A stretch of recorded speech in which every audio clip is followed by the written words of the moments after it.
Sadhgurunath Maharaj Ki Jai, and welcome to Jagadambe Reads the Holy Books of India, Bhakti-Vijaya 175. As you may remember, Joga was looking for a way to punish himself for accepting the silk garment. So he told this farmer, I will give you in exchange for these 2 oxen, this brilliant silk robe. The farmer thought to himself, the silk garment will bring me twice the value of these oxen. So he replied, I accept your offer. And he gave Joga the oxen. In a humble voice, Joga said to the farmer, take a rope and fasten my feet to the yoke. Then, pretending to be furious with anger, lash the oxen. You go to your home and have no more concern about me. The farmer then consented and fastened Joga's feet to the yoke. As the farmer lashed the oxen with his whip, the oxen began to run towards the forest. Pebbles, thorns, and stones hurt Joga's body intensely. All his skin was torn away from him.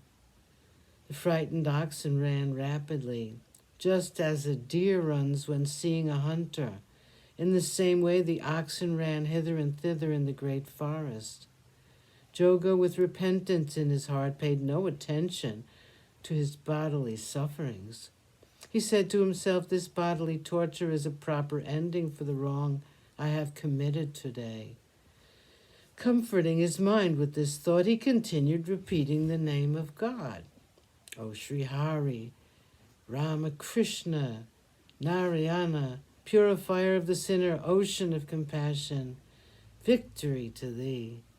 Delight of the heart of Rukmini, dweller upon the sea of milk, recliner on the serpent Shesha, advocate of thy bhaktas. Treasure house of all goodness, life of the world, Panduram.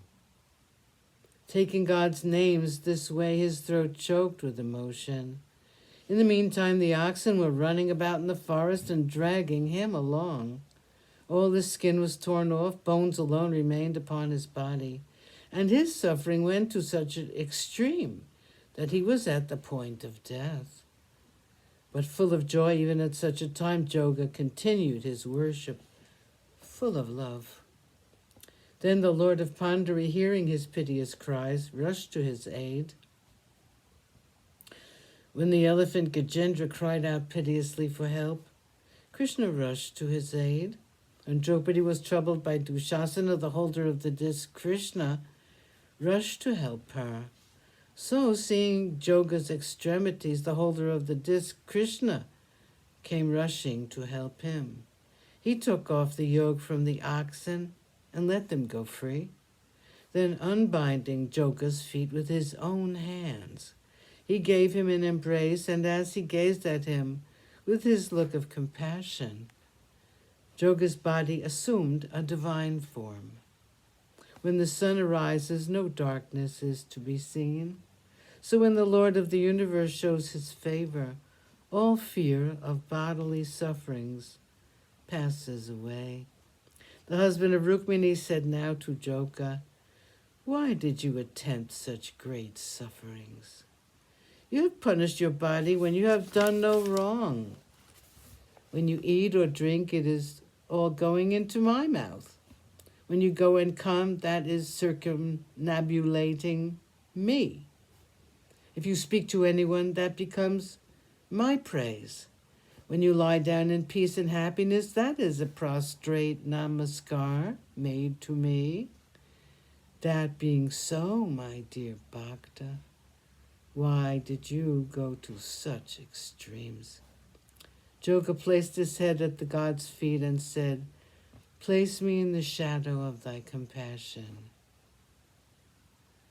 On a certain day, God assembled together all his bhaktas in Pandari and told them all that had happened to Joga. As the Lord of Vaikuntha heaven told them in detail, all were greatly astonished. Yanadev said to Irshikeshi, the Lord of the heart, there is no end to thy wonderful deeds. Sadhguru Nath Maharaj Ki Jai. Thank you for coming. I hope you come again.